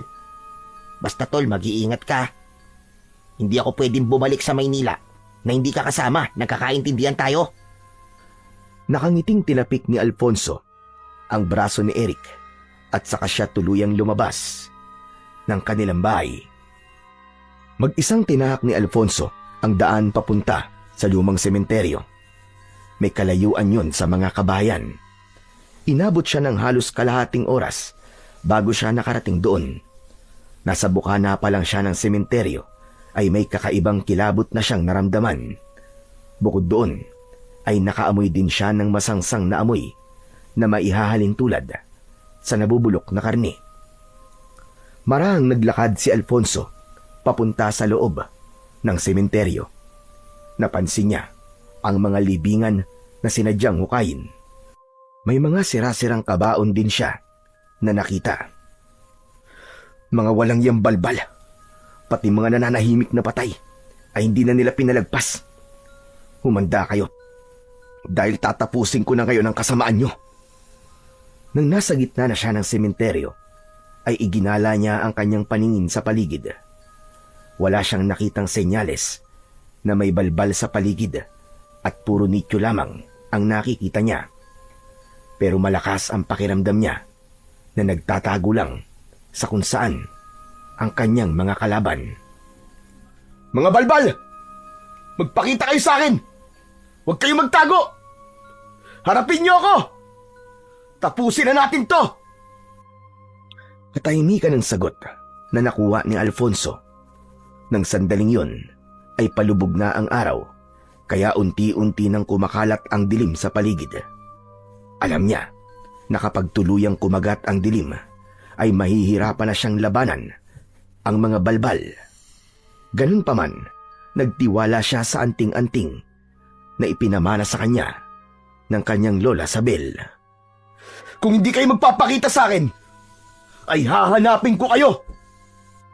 Nagpatuloy sa paghahanap sa mga balbal si Alfonso.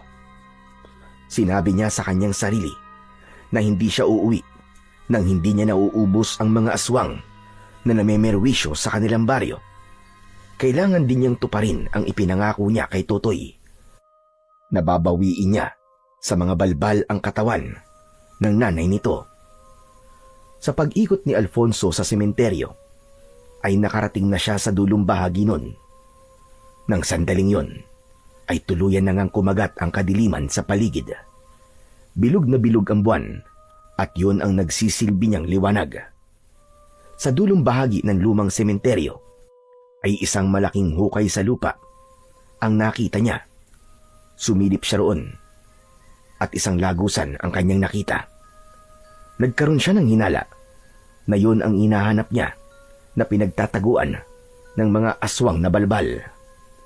Hinugot muna ni Alfonso ang kanyang matalas na itak mula sa kaluban nito bago siya bumaba sa hukay at tinahak niya ang daan patungo sa lagusan.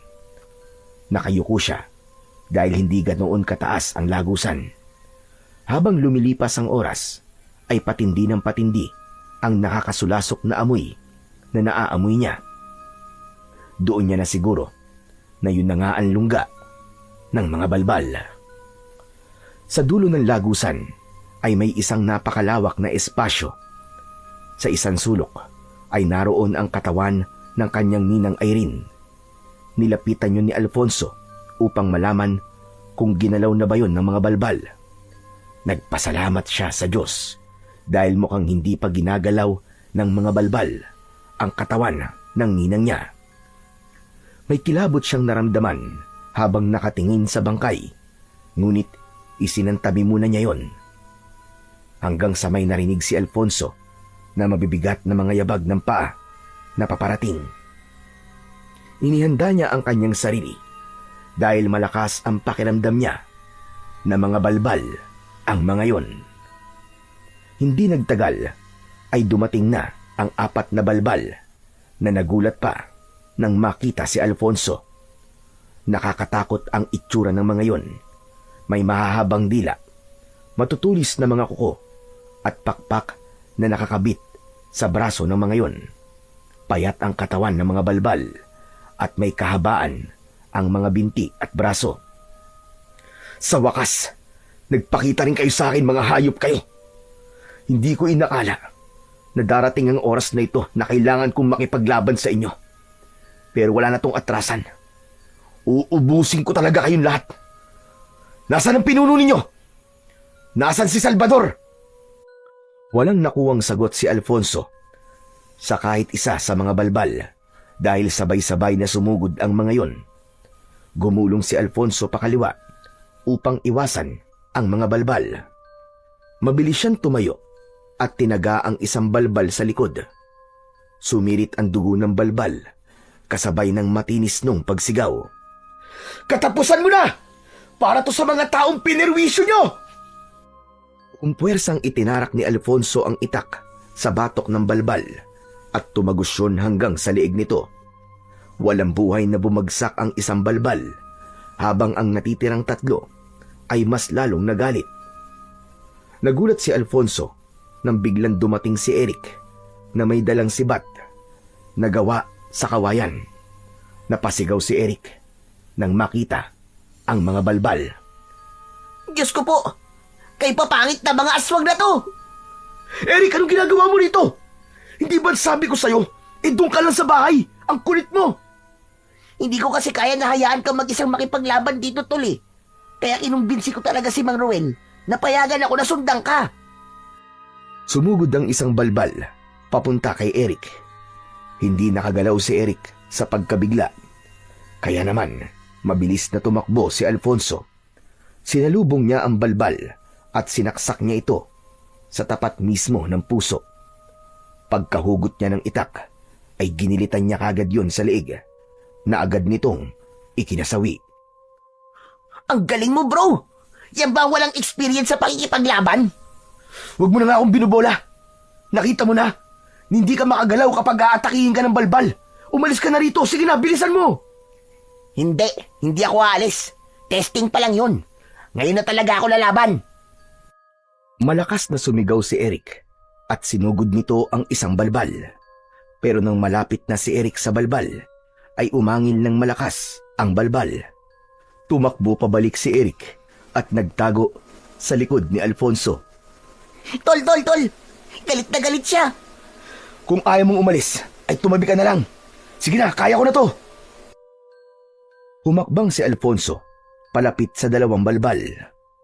Maigpit ang hawak niya sa itak at hindi niya inaalis ang tingin sa kanyang mga kalaban. Nang sabay na sumugod ang mga balbal, ay sinalubong yun ni Alfonso. Tinaga niya sa balikat ang isa. Yumuko siya at sinaksak niya ang isa sa tiyan. Eric! Akin na sibat mo! Dali! Ibinato ni Eric ang sibat kay Alfonso at matagumpay niya yung nasalo. Tumiim ang bagang ni Alfonso at buong puwersa niyang itinarak ang sibat sa leeg ng isang balbal. Ang natitirang balbal ay tila natakot, kaya sinubukan pa nitong tumakas. Palabas na sana sa lagusan ang balbal, pero ibinato rito ni Alfonso ang itak at tumusok yun sa likod ng balbal. Padapang bumagsak sa lupa ang balbal.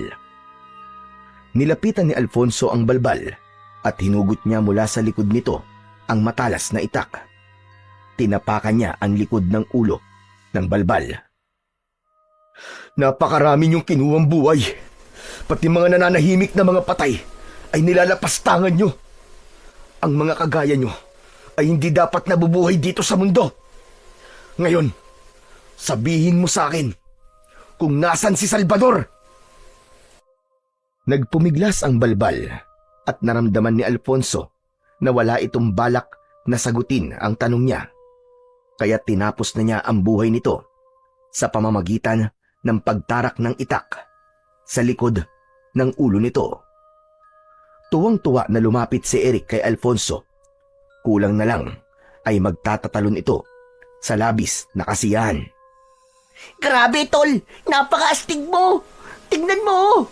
Pinatay mo yung 4 na balbal nang ikaw lang mag-isa! Hindi ko yan magagawa kundi ko suot itong anting-anting na ipinamana sa akin ng lola Sabel ko. Ito ang nagbigay sa akin ng tapang at lakas na kailangan ko. Pero hindi pa tapos ang laban na to. Ano? Ang ibig mo sabihin? May iba pang balbal dito sa lugar nyo? Meron pa. Si Salvador. Siya ang pinuno ng mga angkan ng balbal dito sa amin. Kailangan ko siyang mapatay. Dahil kapag nagawa ko yun, ay mawawalan na ng lakas ng loob na umatake ang iba pang balbal na kabilang sa angkan niya. Pero nasa na yung Salvador na yun, tol? Hindi ko nga alam eh. Pero sigurado ako na nararamdaman niya na nangyari rito at nagtatago na siya. At kailangan ko mag-isip ng paraan upang lumabas siya. May naiisip ka na bang plano, tol? Sa ngayon wala pa. Ang mabuti pa, tulungan mo na muna ako na dalhin ang katawan ni Ninang Irene sa pamilya niya. Sigurado ako na matutuwa sila dahil sa wakas ay mabibigyan na nila ng maayos na burol at libing si Ninang. Ano? Hahawakan natin yung bangkay? Bakit? Ano bang tingin mo? Maglalakad yung bangkay ng mag-isa? Tara na, Wala ka na nga naitulong sa akin sa pakikipaglaban eh. Kaya tumulong ka na lang sa akin sa pagbubuhat ng katawan ni Ninang. Oo na. Talagang ipinaalala mo pa no? Tara na. Buhatin na natin ang katawan ng ninang mo. Pinagtulungan ni na Alfonso at Eric na buhatin ang bangkay ni Irene. Naging maingat sila sa paghawak nun. Hindi maipaliwanag ni Alfonso ang kasiyahan niya ng sandaling yon. Hindi lang dahil maibabalik na niya kina Totoy ang katawan ng nanay nito, pero dahil alam niya na malapit nang matapos ang problema ng baryo nila sa mga balbal. Ang kailangan na lang niyang gawin ay tugisin at patayin ang pinuno ng mga balbal na si Salvador.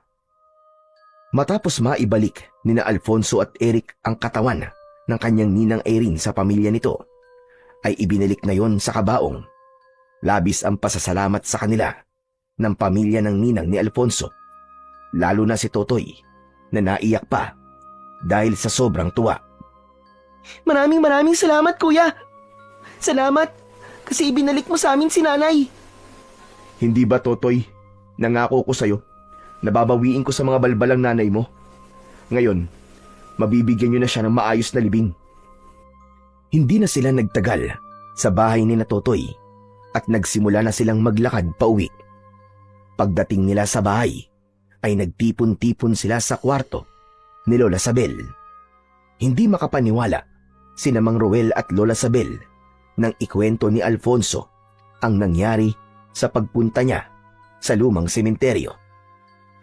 Sabi ko na nga ba, kaya mong labanan ng mga balbal, apo. At hindi mo na sila basta nilabanan, kundi nagawa mo pa silang patayin. Sigurado ko na matutuwa ang mga tao sa nagawa mo, Alfonso. Pinatunayan mo na kahit matagal kang nawala rito, ay may malasakit ka pa rin sa kanila. Pero, hindi pa po tapos ang problema natin. Buhay pa rin hanggang ngayon si Salvador. At hanggat buhay siya, ay makakapagparami pa rin ng mga balbal. Kailangan ko siyang patayin para mapanatag na tayong lahat. Ang problema ko lang ngayon ay kung paano ko mapapalitaw si Salvador. Sigurado ko na sa sandaling ito ay nag-iingat na siya at nagtatago.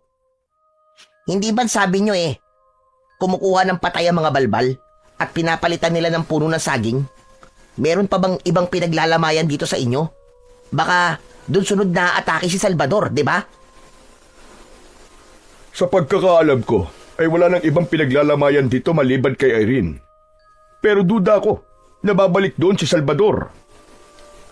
Saka, sinabi rin po sa akin ng asawa ni Ninang na bukas ng umaga ay ililibing nila si Ninang Irene. Pero sandali, bigla akong nagkaroon ng ideya dahil sa sinabi mo, Eric. Tama ka. Kailangan may paglamayan para magpakita si Salvador. Hindi siya pwedeng magtago ng matagal dahil magugutom siya. Teka, sandali lang, tol. Huwag mong sabihin na may tao kang papatayin para merong paglamayan. Aba, masama yun. Natumbok mo, ganun na nga. Yun lamang ang paraan para magpakita si Salvador. At kapag nagpakita siya, ay saka ko siya haharapin at papatayin. Teka, sandali lang, tol. Alam ko kung gaano mo ka gustong mapatay si Salvador. Pero huwag ka namang umabot sa punto na papatay ka ng tao para gawing pain. Aba, masama yun, tol. Kasalanan sa Diyos yun. Magiging kriminal ka pa at makukulong. Balbal lang ang papatayin mo at hindi tao.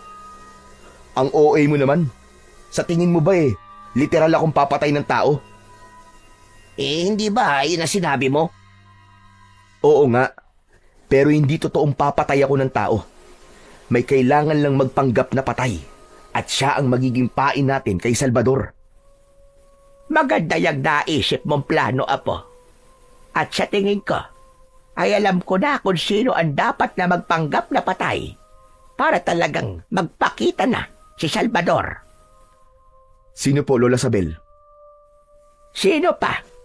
Kundi ako. Nay, ano ba yung sinasabi nyo? Hindi ako pumapayag na ikaw ang dapat na ipain kay Salvador. Matanda na kayo at masyado yung delikado. Ako na lang ho. Ako na lang ang ipain nyo sa balbal na yon. Roel, alam niyo kung gaano kagalit si Salvador sa akin Dahil ako ang nagpalayas sa kanila noon dito sa baryo natin. Kung ako ang magiging pain, 100% magpapakita si Salvador. Tama si Lola. Kung hindi si Lola ang pain, ay hindi tayo makakasiguro na lilitaw si Salvador. Pero Lola, sigurado po ba kayo na kaya niyo pong gawin yun? Talagang nagduda ka pa sa kakayahan ko. Saka hindi ako natatakot kay Salvador. Gusto ko naman na kahit mahina na ako, ay may maitutulong pa rin ako sa pagliligtas sa baryong ito. Sangayon ako sa'yo, Lola. Saka ikaw ang perfect na magpapanggap na patay, Lola Sabel. Biruin mo, hindi mo na kailangan mag-effort na wag gumalaw kasi hindi ka naman talaga nakakagalaw eh.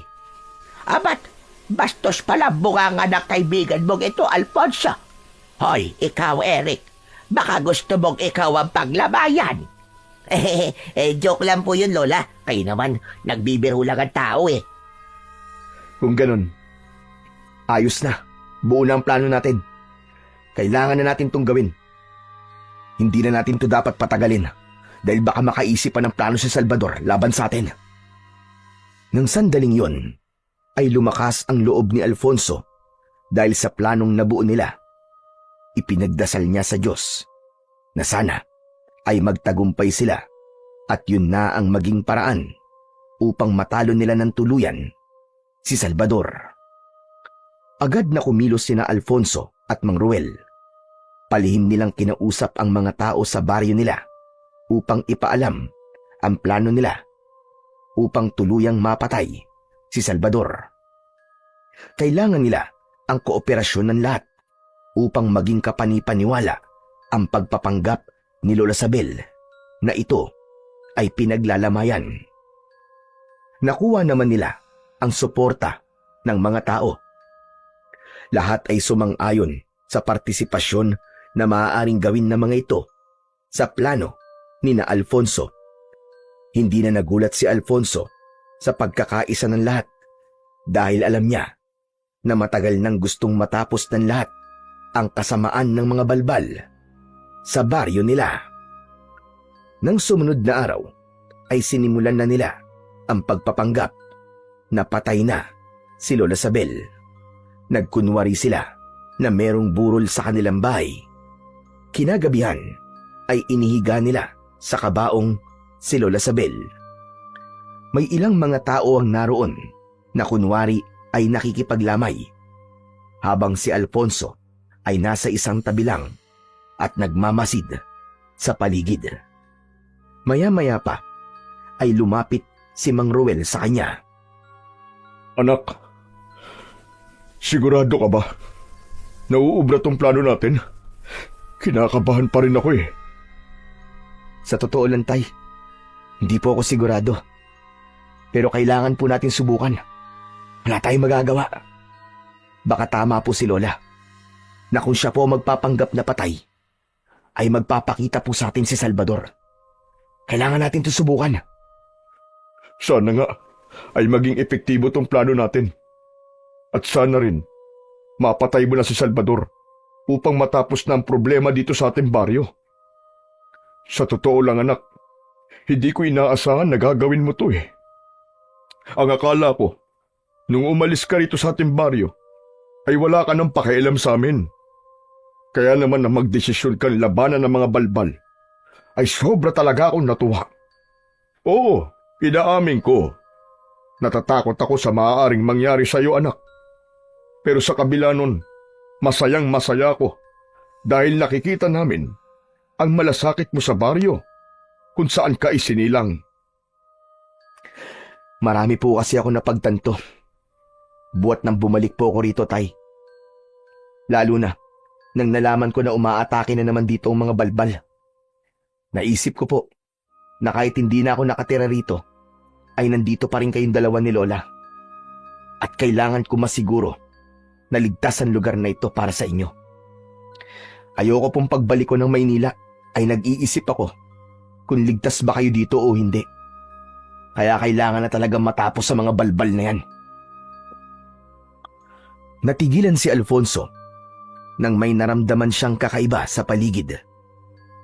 Bumigat ang pakiramdam niya at kinilabutan siya ng gusto. Isang lalaki na nakasuot ng sombrero ang nakita niyang dumating.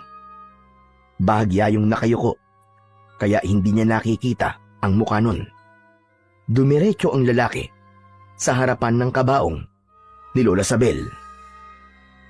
"Tay, huwag ka magpapalata. Nandito na si Salvador. Gumana ang plano natin." Ha? Nasaan siya? Yung lalaking nasa tabi ng kabaong ni Lola. 100%, tay. Siguradong sigurado ko na yun na si Salvador. Kukunin ko lang po ang itak ko sa kusina. Dito lang po kayo. Sige. Mag-iingat ka, anak. Tumango si Alfonso at nagpunta siya sa likod ng bahay. Pumasok siya sa bahay gamit ang pinto sa likod. Kinuha niya ang kanyang matalas na itak at saka siya muling lumabas. Habang papalapit siya sa lalaking nasa tabi ng kabaong ng lola niya, ay inihanda niya ang kanyang sarili sa magaganap na pakikipaglaban.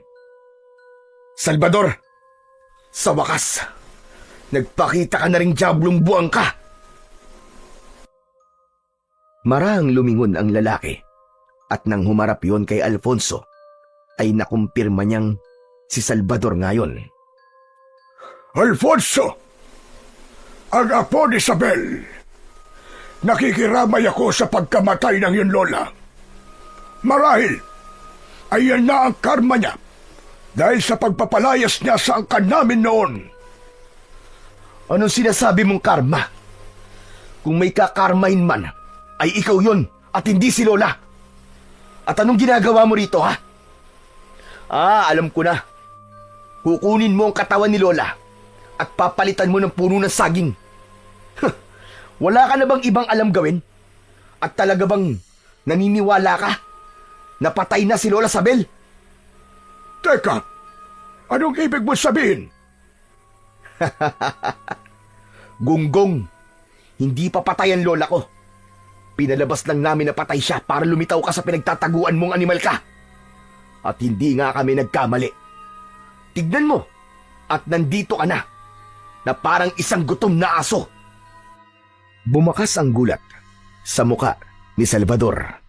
Pagharap nito sa kabaong ni Lola Sabel, ay biglang bumangon ang matandang babae at sinaksak ito direkta sa dibdib, gamit ang hawak nitong patalim. "Mauuna ka munang mamatay sa akin, Salvador! Mamatay ka na!" Sa isang kisap mata ay nag-anyong balbal si Salvador. Natakot ang mga tao at nagsigawan ang mga yon habang tumatakbo papalayo. Kakagatin sana ni Salvador si Lola Sabel, pero mabilis na hinila ni Alfonso sa braso si Salvador. "Kung harapin mo, Salvador! Dahil ako ang tatapos sa'yo ngayong gabi!" Nilinlang niyo ko! Sisiguraduhin kong pagsisisihan niyo ang ginawa niyong ito sa akin! Tignan natin kung sino ang magsisisi sa bandang huli! Ngumisi si Alfonso at inihanda niya ang kanyang sarili sa pakikipaglaban. Mabilis na sumugod si Salvador kay Alfonso. Nang malapit na ang pinuno ng balbal sa kanya, ay bigla yung nawala sa kanyang paningin. Luminga siya sa paligid at hindi niya nakita kung nasaan ang kanyang kalaban. Ninong hinahanap mo? Nandito ako! Pagtingala ni Alfonso, ay nakita niya ang aswang na balbal na mabilis na bumubulusok pa ibaba. Agad namang naiwasan ni Alfonso ang balbal at nang lumapat sa lupa ang mga paa nito, ay sinugod siya nito. Muntik nang tamaan si Alfonso ng matutulis na kuko ng balbal. Mabuti at nagawa niyang umatras. "Mabilis ka, pero mahina ka, Salvador. Ngayon, ako naman!" Tumakbo si Alfonso papunta kay Salvador. Malakas siyang sumigaw, sabay taga sa balikat nito. Malakas na napasigaw ang pinuno ng mga balbal na si Salvador, pero hindi pa rin ito sumuko. Sinunggaban nito si Alfonso at parehas silang natumba sa lupa. Nasa ibabaw ni Alfonso ang balbal. Lumabas ang mahaba nitong dila at pumulupot yun sa leeg ni Alfonso. Naramdaman ni Alfonso ang unti-unting paghigpit ng dila sa leeg niya. Gamit ang itak ay pinutol niya ang dila ng balbal. Tumalon ang balbal palayo habang walang tigil ang pag-agos ng dugo sa bibig nito. Mas lalong nagalit ang balbal. Lumipad yun at saka mabilis na sumugod kay Alfonso habang nakaumang ang matutulis nitong mga kuko. Hindi inalis ni Alfonso ang tingin niya sa balbal. Gamit ang itak ay sinibat niya ang balbal. Dumiretso ang itak sa bunganga ng balbal at tumagos yun sa likod ng ulo nito. Malakas na bumagsak ang balbal sa lupa. Nilapitan ni Alfonso ang balbal at maras niyang hinugot sa bibig nito ang kanyang matalas na itak. O ano? Ngayon mo sabihin sa akin, Salvador, sino ang nagsisisi sa ating dalawa? Oo nga pala, hindi ka na makakapagsalita dahil wala ka ng dila, animal ka! Unti-unting nawalan ng buhay ang mga mata ni Salvador hanggang sa huminto na rin ang paghinga nito. Nang masiguro ni Alfonso na patay na ang pinuno ng mga balbal na si Salvador, ay doon lang siya nakahinga ng maayos. Humarap siya sa mga tao at itinaas niya ang kanyang itak na may bahid pa ng dugo. Mga kasama! Simula sa gabi nito ay hindi nyo na kailangan matakot. Wala na. Tapos na ang dilubyo.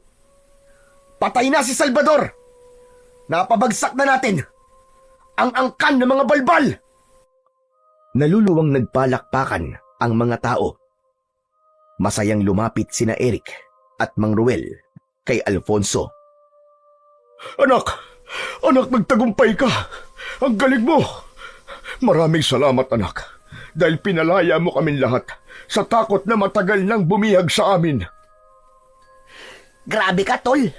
Ang astig mo talaga. Saka kahit galos, ay hindi ka man lang nagkaroon. Para kang action star sa mga galawan mo, tol. Imba ka talaga. Idol na kita ngayon. Nagulat si Alfonso nang mag-isang bumaba ng kabaong si Lola Sabel. Tumakbo pa yun at niyakap siya ng mahigpit. Maraming salamat, Apo. Hindi na sayang ang pagbabalik mo rito sa ating baryo. Noon pa man, ay malakas na talaga ang pakiramdam ko na ikaw ang tatapos sa angkan ng mga balbal dito sa ating baryo. Teka lang sandali, Lola.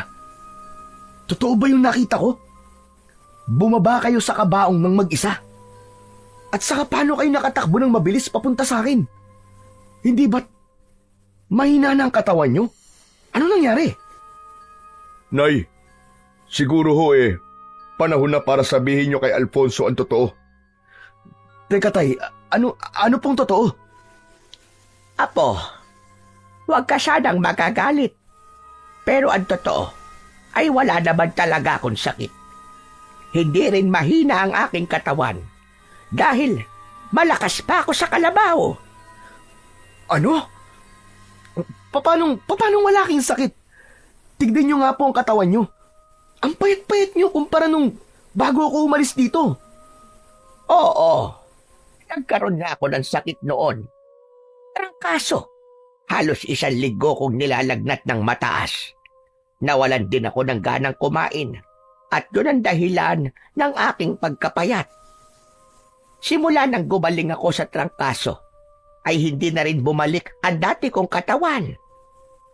Alfonso, anak, sinabi sa akin ni nanay na sumulat sa iyo at sabihin na malapit na siyang mawala. Kahit wala naman yung katotohanan. Ginawa niya lang yun, anak, para umuwi ka rito at harapin mo ang mga balbal. Gusto sanang magalit ni Alfonso dahil sa panlilinlang sa kanya ng lola at tatay niya. Pero napagtanto niya na tama lang ang ginawa ng dalawa.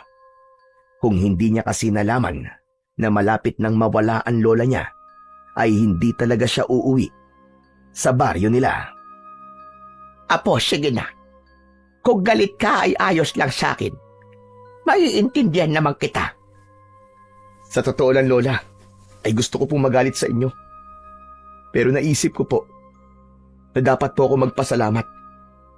Dahil hindi totoong mahina na kayo, Lola.